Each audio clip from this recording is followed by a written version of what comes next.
Everyone, কেমন আছো তোমরা? আশা করব অনেক ভালো আছো। আমরাও কিন্তু অনেক ভালো আছি। আজ কিন্তু আবারও চলে এসেছি তোমাদের সঙ্গে রিম্পা চন্দনার রান্নাঘরে কিন্তু। তো বন্ধুরা, আজ কিন্তু নিয়ে এসেছি দোকানের মতো খুব সহজেই কিন্তু বানিয়ে নিলাম ভেজিটেবলস এর চপ। তাহলে চলো বন্ধুরা, আজকের রেসিপিটা তোমাদের সঙ্গে শেয়ার করছি আমরা বাড়িতে কিভাবে দোকানের মতো খুব সহজেই কিন্তু ভেজিটেবলস এর চপ বানিয়ে নিয়েছি। খুব সহজ পদ্ধতিতে আর খুব কম সময়ে। বন্ধুরা, তোমরা কিন্তু ভিডিওটা একদম স্কিপ করো না, পুরোটা দেখার জন্য অনুরোধ রইল। আর যারা এখনো চ্যানেলটাকে সাবস্ক্রাইব করনি তারা কিন্তু চ্যানেলটাকে সাবস্ক্রাইব করে অবশ্যই পাশে থেকো। তো তোমরা পাশে না থাকলে কিন্তু আমি কখনোই এগোতে পারবো না, কারণ একে অপরের পাশে থাকলে তবেই কিন্তু এগোতে পারবো। তাহলে চলো, অনেক কথা বলে ফেলেছি, এবার ভিডিওটা শুরু করা যাক। তো দোকানের মতো ভেজিটেবলস চপ বানানোর জন্য আমরা এখানে নিয়েছি গাজর, নিয়েছি বিট, মটরশুঁটি, লঙ্কা আর আদা। আদাটাকে কিন্তু আমরা হামানদিস্তাতে থেতো করে নিয়েছি। আর এখানে গাজর, বিটটা আমরা গ্রেট করে নিয়েছি। তো সবকিছু আমরা এখানে কেটে নিয়েছি। আর লঙ্কাটাও কিন্তু ছোট ছোট করে আমরা এখানে কুচি করে নিয়েছি। তো সবকিছু কিন্তু আমরা সুন্দর করে একটি প্লেটে কিন্তু আমরা কেটে নিয়েছি। এবার আমরা কিছু গুঁড়ো মশলা নেব। তো আমরা এখানে নিয়েছি শুকনো কড়াইতে কিন্তু জিরে, ধনে, গোটা গরম মশলা শুকনো কড়াইয়ে কিন্তু আমরা টেলে নেব। তো দেখো, আমরা কিন্তু কড়াইতে সব মশলা দিয়ে দিয়েছি। জিরে, ধনে, গোটা গরম মশলা, শুকনো লঙ্কা শুকনো কড়াইতে কিন্তু আমরা দিয়ে দিয়েছি। এবার একটু ভালো করে কিন্তু আমরা টেলে নেব। এবার কিন্তু আমরা নামিয়ে ফেলবো, গন্ধটা বার হয়ে গেছে। এবার একটু ঠান্ডা করে আমরা কিন্তু হামানদিস্তাতে কিন্তু খুব ভালো করে কিন্তু গুঁড়ো করে নেব। তো দেখো, আমরা এখানে একটি হামানদিস্তা নিয়েছি ছোট, আর এটাতেই কিন্তু আমরা খুব ভালো করে মিহি করে গুঁড়ো করে নেব। আর এটাতে করলে কিন্তু খুব ভালো সুবিধা হয়, আমাদের খুব তাড়াতাড়ি হয়ে যায়। এবার কিন্তু ওই কড়াইতেই আমরা 2 চামচ মতন সর্ষের তেল দিয়ে দেব। তেলটাকে ভালো করে গরম করে আমরা কিন্তু কাঁচা বাদাম দিয়ে দেব, আর বাদামটাকে কিন্তু আমরা ভেজে নেব। তো দেখো, বাদামটাকে কিন্তু আমরা ভেজে নিচ্ছি। তো বাদামটা কিন্তু ভাজা হয়ে গেছে। এবার কিন্তু আমরা বাদামটাকে কিন্তু তুলে নেব একটি পাত্রে। তো আমরা এখানে একটি থালাতে কিন্তু বাদামটাকে তুলে নিচ্ছি। এবার কিন্তু ওই তেলেই কিন্তু আমরা সামান্য 5 ফোড়ন দিয়ে 5 ফোড়নটাকে ভালো করে নাড়িয়ে দেব লঙ্কা কুচি। ঝিরিঝিরি করে আমরা লঙ্কা কেটেছিলাম, লঙ্কা কুচি আমরা দিয়ে দেব। আর থেতো করে রাখা আদা, হামানদিস্তাতে কিন্তু আমরা আদাটাকে ভালো করে থেতো করে নিয়েছি, সেটিই কিন্তু আমরা দিয়ে দেব। তো লঙ্কা কুচি আর আদা খুব ভালো করে কিন্তু আমরা একটু ভাজা ভাজা করে নেব।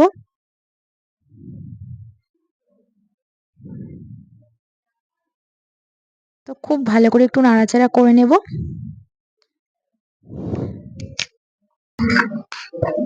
তো দেখুন, ভাজা ভাজা মতন হয়ে গেছে।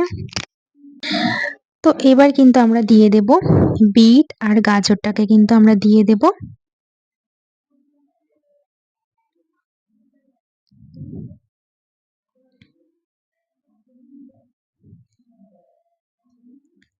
তো এবার কিন্তু খুব ভালো করে মিশিয়ে মিশিয়ে নাড়তে হবে।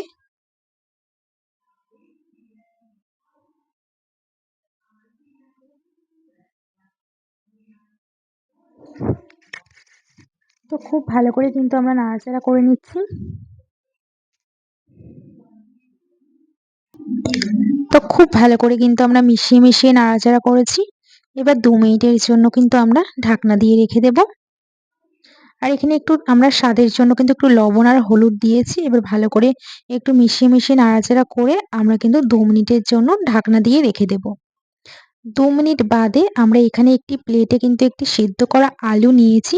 আলুটাকে কিন্তু আমরা ভালো করে কিন্তু মেখে নেব।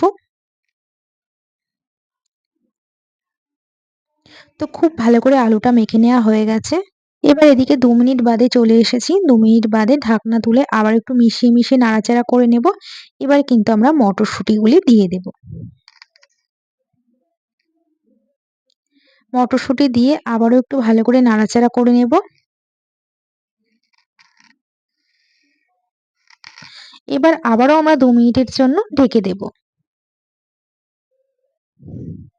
এবার ২ মিনিট বাদে ঢাকনা তুলে আমরা আবারও একটু ভালোভাবে মিশিয়ে নাড়াচাড়া করে নেব। এবার কিন্তু আমরা এখানে একটি প্লেটে সেদ্ধ আলু মেখেছিলাম সেটাই কিন্তু দিয়ে দেব এই বিট গাজরের মধ্যে। এবারে খুব ভালো করে মিশিয়ে নাড়তে হবে। মিনিট ২ এক মতন মিশিয়ে কিন্তু নাড়তে হবে, যাতে আলুটা খুব ভালোভাবে মিশে যেতে পারে। তো খুব ভালো করে কিন্তু আমরা মিশিয়ে নাড়াচাড়া করে নিচ্ছি। এবার কিন্তু আমরা এদিকে ভেজে রেখেছিলাম বাদাম, সেই বাদামটাই কিন্তু আমরা দিয়ে দেব, ভাজা বাদাম। দিয়ে আবারও খুব ভালো করে একটু মিশিয়ে নেব। আর বাদামটাকে কিন্তু আমরা একটু ভেঙে দিয়েছিলাম। এবার খুব ভালো করে কিন্তু মিশিয়ে নাড়তে হবে। এবার আমরা স্বাদের জন্য একটু চিনি দেব। চিনি দিয়ে খুব ভালো করে আবারও কিন্তু মিশিয়ে নাড়তে হবে। খুব ভালো করে কিন্তু মিশিয়ে নিতে হবে। তো খুব ভালো করে কিন্তু আমরা মিশিয়ে নাড়াচাড়া করে নিয়েছি। আর দেখুন কত সুন্দর লাগছে দেখতে। দেখতে কিন্তু বেশ ভালো লাগছে। এবার কিন্তু আমরা নামানোর আগে কিন্তু আমরা ভাজা মসলা দিয়ে দেব। এটা আমরা শুকনো কড়াইয়ে টেলে নিয়ে গুঁড়ো করেছিলাম হামানদিস্তাতে। এই ভাজা মশলাটা দিলে যে খেতে কি ভালো লাগে। এবার খুব ভালো করে কিন্তু মিশিয়ে আমরা ভাজা মশলার সঙ্গে নাড়াচাড়া করে নেব। খুব ভালো করে মিশিয়ে নাড়তে হবে।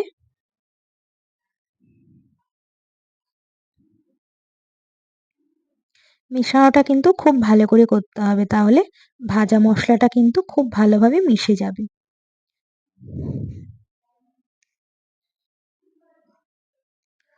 তো আমাদের কিন্তু পুরটা একদম তৈরি হয়ে গেছে দেখুন, আর কালারটাও কত সুন্দর এসেছে। এবার আমরা এখানে একটি প্লেটে কিন্তু পুরটাকে নামিয়ে ফেলবো। তো আমাদের কিন্তু পুরটা, ভেজিটেবিলের পুরটা কিন্তু রেডি হয়ে গেছে। দেখুন কত সুন্দর কালারটা এসেছে, দেখতে কিন্তু বেশ ভালো লাগছে। তো আমাদের পুর কিন্তু রেডি হয়ে গেছে, দেখতে খুব সুন্দর লাগছে। দেখুন কত সুন্দর একটি কালার চলে এসেছে। এবার কিন্তু হাত দিয়ে কিন্তু আমরা লম্বা কিন্তু মুঠো করে চপের মতন করে নেব।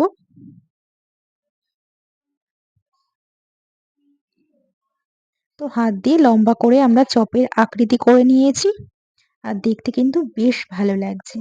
তো আমরা বেশ কয়েকটি কিন্তু করব। তো আমরা সুন্দর করে কিন্তু থালাতে কিন্তু সাজিয়ে নিয়েছি। আর দেখতে কিন্তু বেশ ভালো লাগছে। তো পুর তো রেডি হয়ে গেছে। এবার কিন্তু একটা বাটিতে আমরা ২ চামচ মতন কর্নফ্লাওয়ার নিয়েছি, ২ চামচ মতো ময়দা, স্বাদের জন্য লবণ আর অল্প গোলমরিচ গুঁড়ো আর একটু জল দিয়ে আমরা একটি সুন্দর ব্যাটার তৈরি করে নেব। তো খুব ভালো করে মিশিয়ে নাড়তে হবে একটু জল দিয়ে। খুব সুন্দর একটি ব্যাটার তৈরি হয়ে গেছে। আর এদিকে আমরা ব্রেড ক্রাম্ব নিয়েছি। এখানে একটি প্লেটে নিয়েছি ব্রেড ক্রাম্ব। আর এই পুরটাকে ভালো করে আমরা ব্যাটারের মধ্যে চুবিয়ে ব্রেড ক্রাম্বের মধ্যে আমরা দিয়েছি। ভালো করে মিশিয়ে নেব। এবার আবারও কিন্তু আমরা ব্যাটারের মধ্যে এটাকে দিয়ে দেব। দিয়ে আবার আমরা ব্রেড ক্রাম্বের মধ্যে মাখিয়ে নেব। তাহলে কি হয়? খুব মুচমুচে হয়। ২ বার করে আমরা দিয়েছি। এবার কড়াইতে কিন্তু আমরা তেল গরম করে নিয়েছি।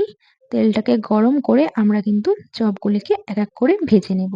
তো সেম পদ্ধতিতে আমরা সবকটি করে নেব। সেম ভাবে আমরা ব্যাটারের মধ্যে দিয়ে আবার আমরা ব্রেড ক্রাম্বের মধ্যে দিয়েছি। যেহেতু আমরা মুচমুচে করব তার জন্য ২ বার করে কোট করব। আবারও আমরা ব্যাটারের মধ্যে দিয়ে আবারও আমরা ব্রেড ক্রাম্বের মধ্যে দিয়েছি। দিয়ে কিন্তু এবার আমরা কড়াইতে দিয়ে দিয়েছি তেলের মধ্যে। তো সেম পদ্ধতিতে আমরা সবকটি কিন্তু করে নেব। আর এরকমভাবে ২ বার করে কোট করে নিলে কিন্তু খুব মুচমুচে হয়। আর খেতে কিন্তু খুব ভালো লাগে। এর জন্য কিন্তু আমরা ২ বার করে করছি। সেম পদ্ধতিতে আমরা সবকটি করে কিন্তু ভেজে নেব। আর এইভাবে চপ করলে কিন্তু খেতে কিন্তু দুর্দান্ত লাগে, খুব মুচমুচে হয়। তো দেখো আমরা এক করে কিন্তু এবার ভেজে নিচ্ছি চপগুলিকে। সেম পদ্ধতিতে আমরা সবকটি কিন্তু ভেজে নিচ্ছি চপগুলিকে।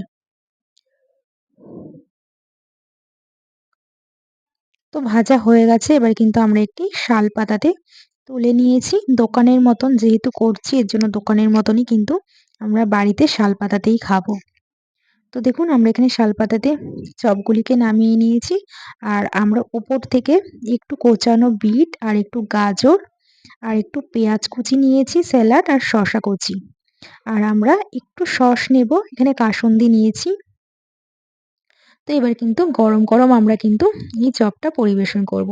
তো বন্ধুরা, কেমন লাগলো আজকে আমাদের এই ভেজিটেবলস চপের রেসিপিটা? আজকের এই রেসিপিটা যদি তোমাদের ভালো লেগে থাকে তাহলে কিন্তু অবশ্যই একটি কমেন্ট করে জানিও। আর তোমরাও কিন্তু বাড়িতে একবার ট্রাই করে দেখতে পারো। অসাধারণ লাগে খেতে, দোকানে যাওয়ার কোনো দরকার নেই। বাড়িতেই এত সুন্দরভাবে কিন্তু তোমরা চপ বানিয়ে ফেলতে পারো। খুব অল্প সময়ে দোকানের মতন মুচমুচে ভেজিটেবলস চপ। তো আজকের রেসিপিটা যদি তোমাদের ভালো লেগে থাকে তাহলে কিন্তু অবশ্যই একটি কমেন্ট করে জানিও। তো আজ এই পর্যন্তই, আবার দেখা হবে নেক্সট ভিডিওতে। ততক্ষণ তোমরা সুস্থ থেকো, ভালো থেকো।